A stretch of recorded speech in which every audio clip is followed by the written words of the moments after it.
Dear viewers, Assalamu alaikum.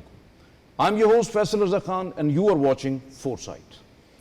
Viewers, as you are well aware of, that the Gaza people and even in the West Bank, all Palestinians are facing brutal war which was imposed by Israel since 7th of October 2023. More than 60,000 of the innocent Palestinians killed because of the brutal bombardment, and at least 170,000 or more than that are actually injured. They are without food, water, and the main necessities, even the medicines and treatment, the medical treatment. Now, after the US President Donald Trump's 20-point peace plan for Gaza, now peace in Palestine hangs upon the ceasefire efforts in Gaza, the mediation, and the struggle for a sovereign, independent Palestinian state.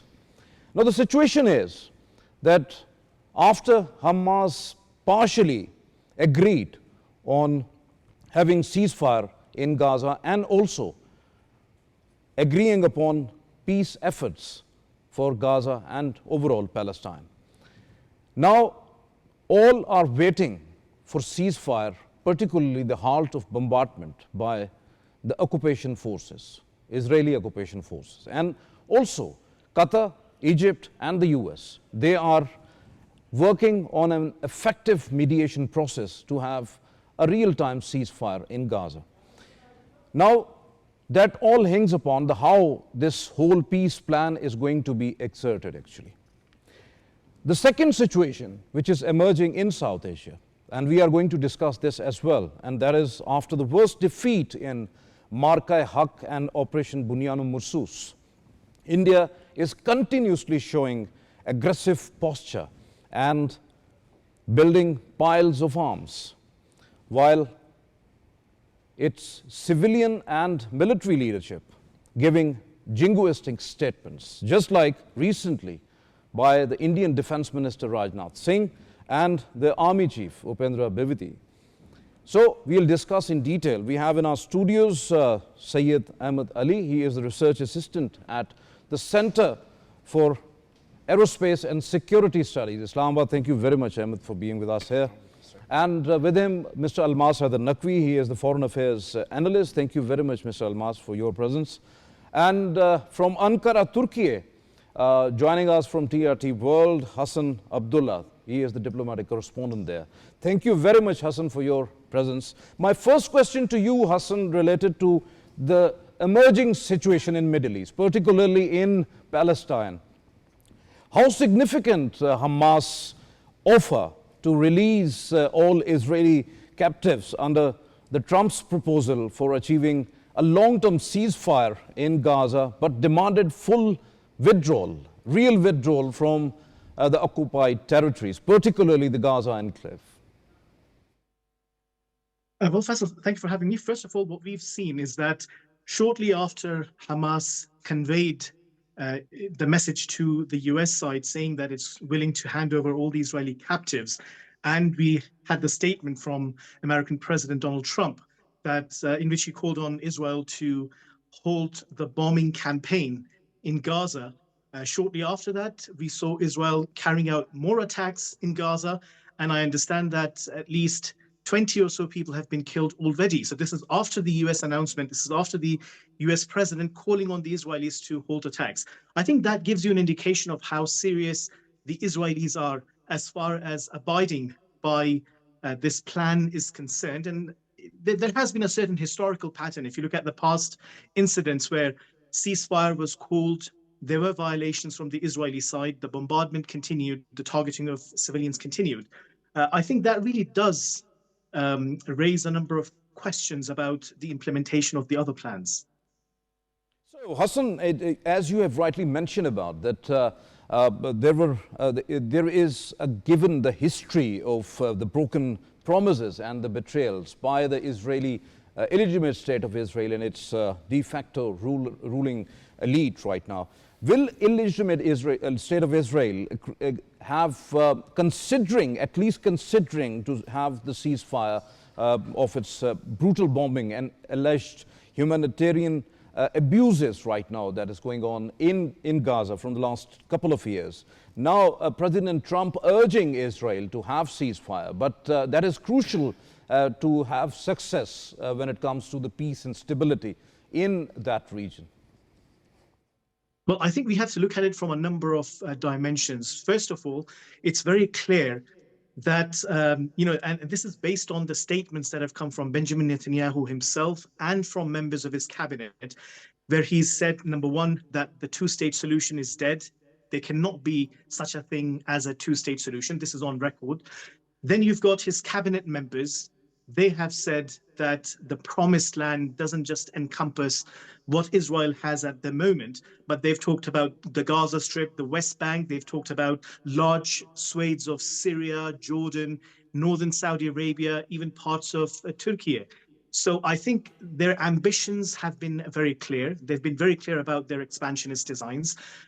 It's also very clear that the Israelis have sought to expand their war theaters. For example, in the case of Iran, what they've done just at a time when the US was engaging with Iran, they were supposed to have the round in Oman. We know what Israel did. It sabotaged the process. So it seems once again that just after President Trump called on the Israelis to hold attacks, this is after Hamas had accepted to release the captives, they carried out more attacks. I think that is very symbolic. And I think it seeks to undermine the position of the US president as well.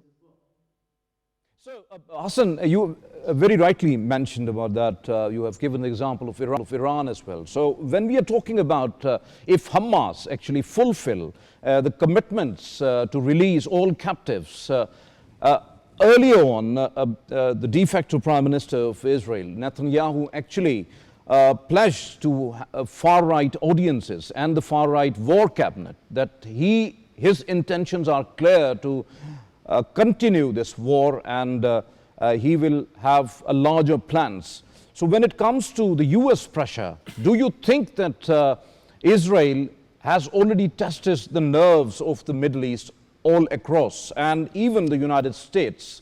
So this peace plan, which US president actually envisaged, do you think that it is going to be implemented in letter and spirit, and having those negotiations which might be there in Cairo are going to be successful at the larger instant? Well, first of all, let's not mince any words. As far as this peace plan is concerned, it's very clear that it strengthens this status quo. It solidifies it, and that benefits Israel. Let's not mince any words on that, number one. Number two, I think the Israelis understand that they have tremendous influence when it comes to American politics. When you've got people in the US Congress who are heavily funded, and their campaigns are heavily funded, and this is all on record by Israeli agencies like AIPAC, and now there are growing calls in America to sort of disconnect American politics from Israeli interference. I think it's very clear that Israelis understand that they have the capacity to influence, they have the capacity to sort of sabotage plans from the current US administration. And then they have public support. If you look at the various polls that have been carried out by various Western polling agencies, some of them show that more than 80% of the Israeli public has actually been supportive of the carnage the Israeli government has been carrying out in Gaza. So I think the Netanyahu administration understands very well that they have public support as far as what they're doing in Gaza is concerned, and they understand that in Washington they have a strong lobby where they can go to the extent of sabotaging a plan that has been put forward by the US president. Okay, thank you very much, Hasan, for being with us from Ankara, Turkiye, and spare time for that. Viewers, as we have overall, the situation is volatile in Middle East when we are talking about the Gaza enclave. And my question to you, Ahmed, despite the US President Donald Trump clearly spelled out that there must have to be halt on Gaza bombing, Israel has continued its attacks, killed at least 72 innocents in Gaza, once again in one day. While Israeli media provoking that the Trump sold out Israel for his Nobel Peace Prize. Does this reflect growing tensions between Washington and the illegitimate state of Israel and its de facto ruling party right now? Well, I would have to say that there is a clear revelation about Israel's real intentions. There was a lot of talk about in Western media about the release of the hostages as being the central objective of the Israeli military operations. What Hamas, in my opinion, has cleverly done has put Israel on the spot. Israel claimed that whatever these atrocities have been conducted, collateral damage, mind you, these are in pursuit of securing these hostages. Hamas has said, okay, you can have these hostages. Now what? And Israel has shown, now what? They will continue to bomb Gaza. They will continue to bomb the state of Palestine because their interests has never been the hostages. The objective has always been Palestine.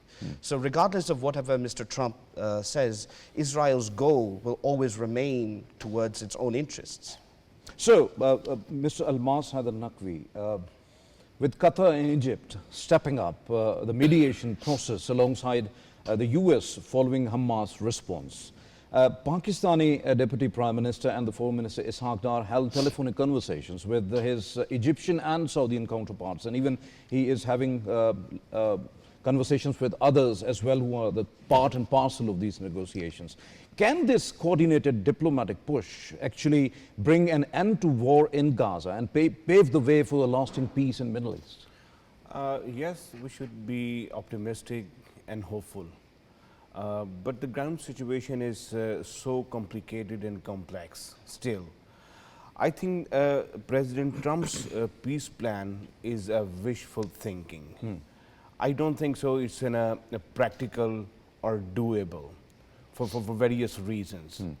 The first reason, it tries to exclude the main conflicting party. Hamas is the warring faction in Gaza, and you are excluding all out. But one aspect is very important when the Deputy Prime Minister and the Foreign Minister Ishaq Dar gave an interview to a foreign TV channel, and he expressed his views that that was not the plan which was actually discussed among the 8 Arab Islamic countries in New York at the sidelines of UNGA session. So it was changed. So do you think that pertaining to the change when the de facto Prime Minister of Israel, Netanyahu, visited Washington, so how do you see when it changed and sidelined Hamas, the main party of Gaza?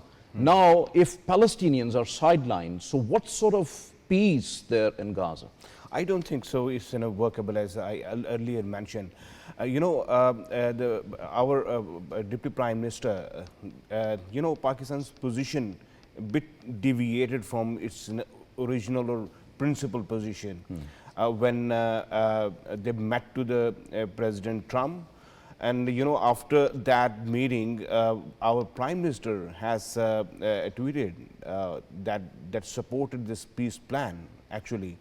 But our Deputy Prime Minister's briefing at the MUFA and the speech at the National Assembly, he backtracked from that position and disowned the published stuff, the 20 points, because disowned.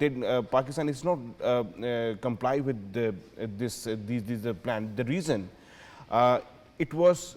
But the reason clearly spelled out by the Deputy Prime Minister and the Foreign Minister, because it was not the plan that was discussed with the US President Donald Trump, and the plan which actually came out, that was entirely different. Yes, of course. If the eight Islamic countries are proposing some ideas, the workable solutions, if you are not accommodating in your peace plan, how you think that you can implement this plan? Definitely, thank you. Your point well taken. When we are talking about Syed Ahmed, till now, the Hamas seems also agree to transfer power to an independent Palestinian technocratic authority. now, and also they have conditionalized that they are not going to lay arms.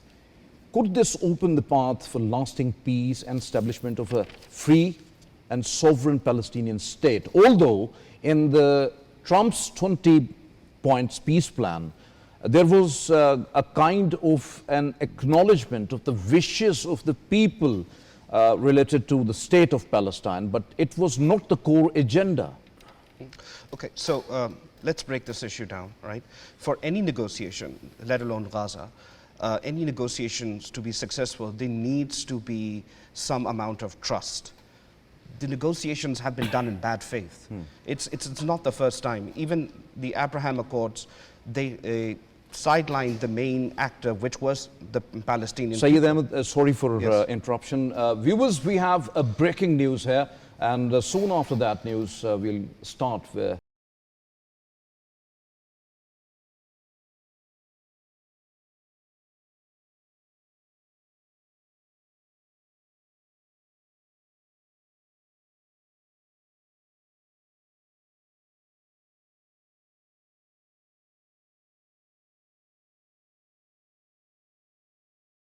Welcome back, viewers. We were discussing on the Palestinian issue right now and the situation in Gaza, particularly the negotiations which are in process right now in either Cairo or might be in Doha, but most certainly in Cairo because most of the parties are now reaching there. So, Yes. Almas, when we are talking about particularly the peace in Middle East, that is crucial when it comes to the overall Muslim world. And most of the countries are trying hard, particularly the Gulf countries. They are very much eager to have peace in Middle East. But what sort of linchpin? Because right now it seems that either it's the UN Security Council or it's either the peace efforts going on. US is not exerting much pressure on Israel particularly, and that is the reason why Israel is sabotaging each and every peace effort. Yes, you're right. You're right in a sense that if America wants to peace and implement this peace plan, America can, but it never exert the influence to the extent it can change the behavior of Netanyahu. But I don't think so it will happen in near future because the influence of Jewish lobby in United States is so influential, and they have the capacity to manipulate. As Hassan was clearly telling yes. us, really. Jewish lobby has capacity to manipulate any sort of intentions or any peace effort that Netanyahu or his regime feel it is against Israel. So this is the simple, it's in a Jewish lobby, in an influent Jewish lobby that is playing that role. And the Israeli intentions are clear. They want a greater Israel. If they accept this plan, that's against their idea. They have accepted initially, and Benjamin Netanyahu initially accepted, and then when he reached Israel, he negated that there was no plan. You know, if you carefully read this peace plan, you know, there is no incentive for the conflicting party into it. It simply excludes Hamas even from the governing mechanism afterward. And you know, if I haven't read these peace plan very carefully, the only the section point 19 that says, this is in a very vague language, you know, while Gaza redevelopment advances and when the Palestinian reform program is faithfully carried out, the condition may finally be placed for a credible pathway to Palestine self-determination and statehood, which we recognize as the aspiration of Palestine. Just we are people. talking about that only the aspirations are actually mentioned, not the goal, not the objective and of there is a statehood. no clear-cut framework a roadmap is mentioned or conceived in this peace plan? It's in just a desire, or it's in a vague language? So as Almas said, what do you think, Ahmed, that whether this peace plan is going to change something in Middle East or in Gaza or even in West Bank, because lots of settlers are attacking on daily basis in West Bank. So overall, the state of Palestine or the future statehood is at stake. Do you think that there could be any sort of a change in Gaza or West Bank or overall for the statehood or in Middle East? There is simply no incentive to. As I was saying in my earlier answer, that when negotiations take place, the most important thing is trust. And this entire negotiations has been done in bad faith. I mean, if you just look at the negotiation document, Palestinians are trusting the Israelis, but Israelis are breaching the trust each and every time. It's not a matter of trust. The Palestinians have no choice. They have suffered a lot through constant bombings, famines. They are desperate to accept any reprieve from this constant horror that they have faced. So in their point, it's not an issue of trust. They know that the agreement holds no value, but they just have to agree with it for their own survival. Hamas has very cleverly argued two things, which I would like to point out. Why not, please? Yes. They have advocated for an Arab and an Islamic government in place of a foreign technocratic government, which Trump has called it the Peace Board. So they have tried to slide in some Arab and Muslim representation, which I feel is very essential if this peace plan is to hold any chance of succeeding. Your point well taken. Viewers, as you know that we have right at the start of the program, we have mentioned that there is another conflicting situation in South Asia, as Israel is an aggressor or a warmongering state right now. There is another state in South Asia which believes actually in extremism, terrorism, and inflicting war on its neighbors. And unfortunately, that happened in May when India imposed war on Pakistan. That was a limited one, but Pakistan fought it well. And that worst defeat, because of the Operation Bunyanu Mursus and Marka-e-Haq, India continuously actually showing belligerent actions, lots of jingoistic statements. Recently, the Indian Defense Minister Rajnath Singh made a statement that they can attack Sir Creek and attack Karachi as well, change the geography of Pakistan. And also, the Indian Army Chief, Upendra Dwivedi, he has made the statement also that there would be no restraint when it comes to the Operation Sindoor 2. And this is although these are just the statements, but the statements always comes when there is a situation. So we have the guests online joining us, Dr. Mohammad Saeed. He is the Indian Affairs expert. Thank you very much, Dr. Saeed, for being with us. My question is that Indian Defense Minister Rajnath Singh provocative threat over Sir Creek and attacking Karachi, where he talked of changing the history and geography. Isn't this aggressive rhetoric yet another example of India's expansionist designs and coercive posturing towards Pakistan, also diverting attention from the domestic issues which are now increasing day by day? Along with that, the Indian illegally occupied Jammu and Kashmir, which is slipping away from the Indian hands right now. Faisal, thanks for having me in the show. This news is shocking for me.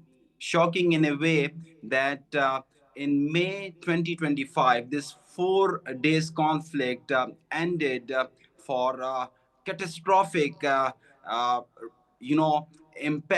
resulted in catastrophic impact for the region. I mean to say, India and Pakistan are nuclear weapon states, and under this nuclear overhang, to fight a limited war or to generate a crisis, create a crisis is indeed worrisome, not only for the people in the region, but for the world. So in May 2025, India launched offensive that was Sindoor 1, and that resulted in catastrophic results.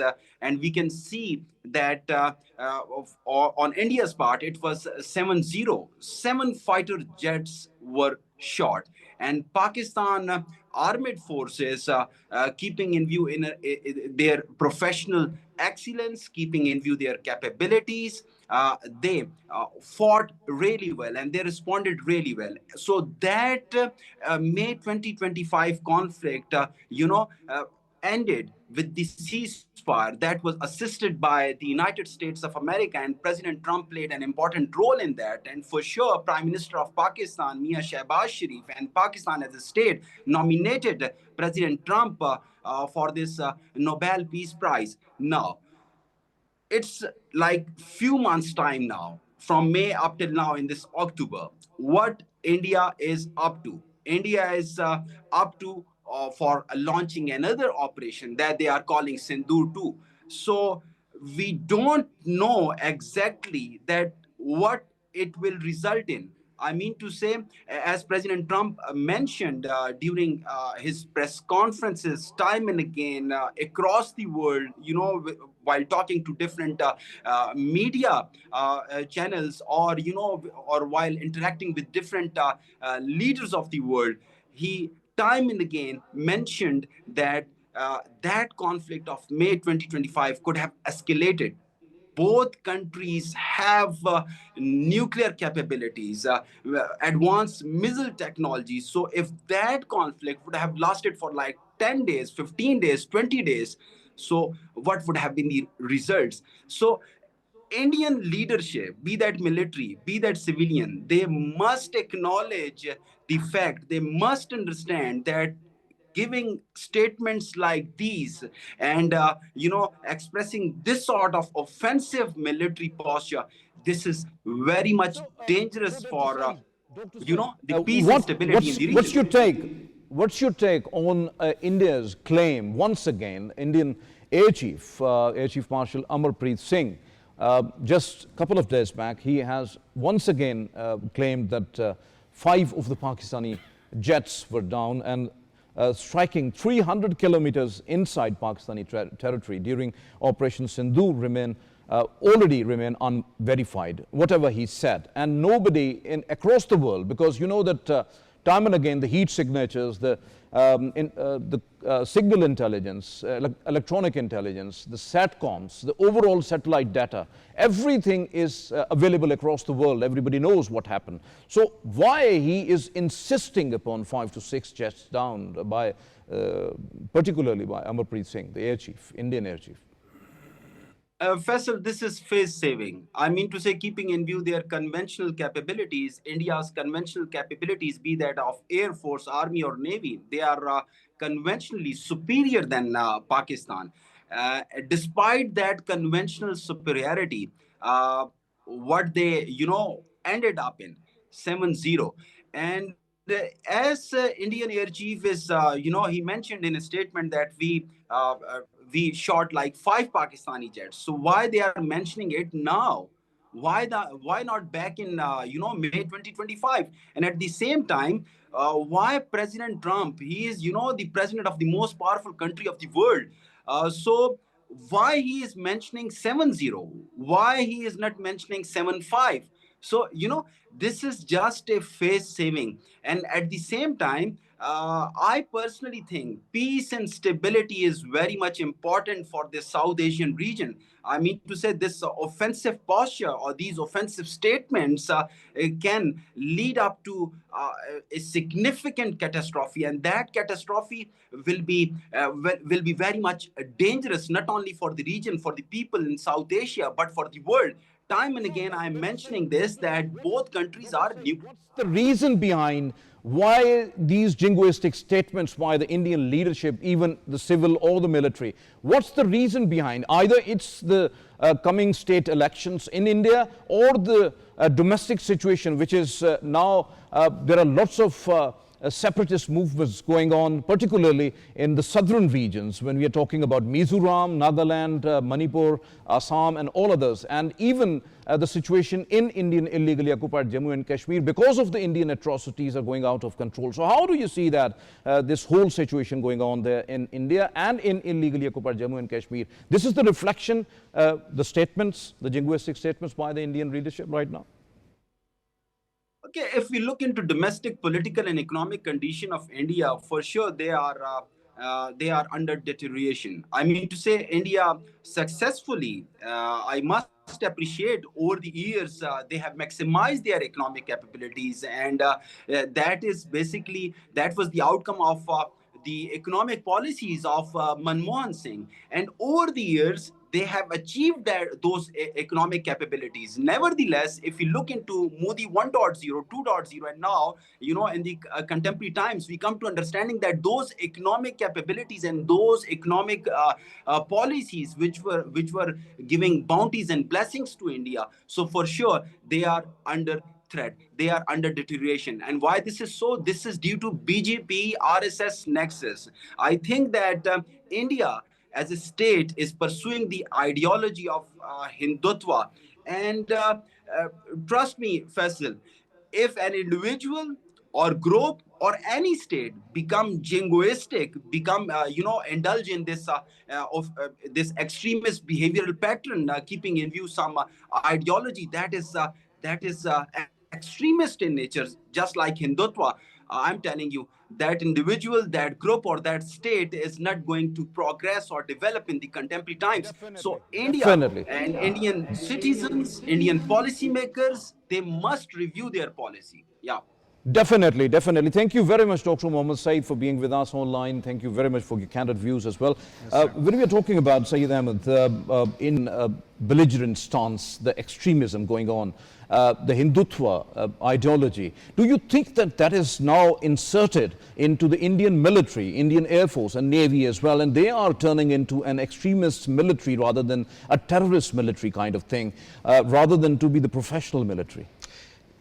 This is not a coincidence. I mean, if you compare Indian Army's behavior in Kashmir with Israeli Army's behavior in Palestine, there are a lot of similarities, from ideas of collective punishment, rape, starvation, and other such methodologies. In my opinion, such actions are only possible when people are collectively dehumanized. And that is only possible through extremist ideology, whether it is Zionist-based ideology or Hindutva. Such ideologies create otherizations where the other side is dangerous, it's radical, it's inhuman. It allows you to commit even harsher and harsher atrocities. Your point well taken. Almas, last question. Do you really think that, or what you think about that, what is actually in mind there in Delhi? Why there is a pileup of arms? Why there are jingoistic statements? Why there is hegemonic designs? And whether India wants that it is going to be only Hindu state and an extremist and the terrorist state, which they are sponsoring at the state level, and Pakistan is the biggest example suffering from that terrorism. The reason, the simple, is they want to project themselves as a great power and the regional hegemon. This is the core reason behind such kind of jingoistic statements and the military build-ups. But in my understanding, I disagree with Dr. Saeed Zaman that he said that India has a conventional superiority. I disagree with this point. Yes, there might be that might be in numbers. In numbers, yes, definitely. Of course, India might have more numbers. But we know how much India is capable of doing. In my it, understanding, the power does not lies with the control over resources. Just it's all about the control over event, yes, and control over the outcomes. So the May event and operation Bayan Marsoos, that indicates that even it's an imbalance of the numbers. Pakistan dominated the escalation and achieved outcomes. Your point well taken. Thank you very much, Mr. Almas and Naqvi, for being with us here in the studios. Thank you very much, Syed Ahmed Ali, for your presence here. So nice of you. Viewers, this is all from today's Foresight. It's time to sign off. Allah Hafiz Nasr.